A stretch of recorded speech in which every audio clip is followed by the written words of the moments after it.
ब्रह्मांड का एक अटल नियम है, कर्म लौट कर आता ही है। आप चाहें तो पर्वतों के पीछे छुप जाइए, आप चाहें तो महासागरों की गहराई में उतर जाइए, परंतु कर्म का चक्र आपको ढूंढ लेगा। क्योंकि यह संसार किसी राजा के कानून से नहीं चलता, यह चलता है ब्रह्मांड के न्याय से। और ब्रह्मांड का न्याय कैसा है?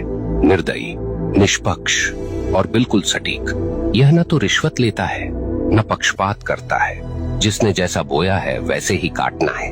अक्सर लोग पूछते हैं, अगर कर्म इतना ही शक्तिशाली है तो क्या प्रार्थना, तपस्या या दान इसे बदल सकते हैं? सुनिए, प्रार्थना से आपका हृदय शुद्ध हो सकता है, तपस्या से आपका मन स्थिर हो सकता है, दान से आपके कर्मों में प्रकाश जुड़ सकता है, परंतु जो किया है उसका फल भुगते बिना कोई विकल्प नहीं। हाँ, आप उस फल को हल्का कर सकते हैं, उसके वार को धीमा कर सकते हैं, परंतु उससे भाग नहीं सकते। ब्रह्मांड की अदालत में तारीख टल सकती है, पर फैसला कभी रद्द नहीं होता। अब सोचिए, जब आप किसी इंसान के साथ अन्याय करते हैं तो वास्तव में क्या होता है? वह इंसान आपको कोसता है, उसकी आत्मा से निकली आह सीधी ब्रह्मांड तक पहुंचती है और ब्रह्मांड इसे दर्ज कर लेता है। अब वह आह आपके जीवन की राहों पर कांटे बनकर बिछती है। कभी वह आपके काम बिगाड़ देती है, कभी वह आपके घर में कलह भर देती है, कभी वह आपके मन को बेचैन कर देती है। और आप सोचते हैं ये सब क्यों हो रहा है, पर आपको याद नहीं रहता कि आपने किसी और की राह काटी थी। आप भूल गए, पर ब्रह्मांड ने नहीं भुलाया। यहाँ एक बात और समझ लीजिए, कर्म केवल नकारात्मक नहीं होता। जैसे बुरा कर्म लौटता है, वैसे ही अच्छा कर्म भी लौटता है। कभी किसी को सच्चे दिल से सहारा दिया तो वह सहारा एक दिन आपके लिए दीवार बनकर खड़ा हो जाएगा। कभी किसी का दिल सच्चे भाव से खुश किया तो वह खुशी आपके जीवन में रोशनी बनकर लौटेगी। ब्रह्मांड का यह न्याय इतना गहन है कि वह एक छोटी सी मुस्कान को भी व्यर्थ नहीं जाने देता, और न ही एक छोटे से अपमान को।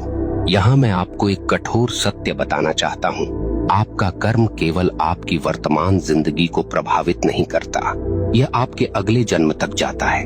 हाँ, जो कर्म आपने अधूरे छोड़े हैं, जो गलतियां आपने स्वीकार नहीं की, जो दोष आपने ढोए पर सुधारे नहीं, वे सब अगले जीवन में भी साथ चलते हैं। इसलिए कहा गया है, मनुष्य अपने कर्मों का वारिस है।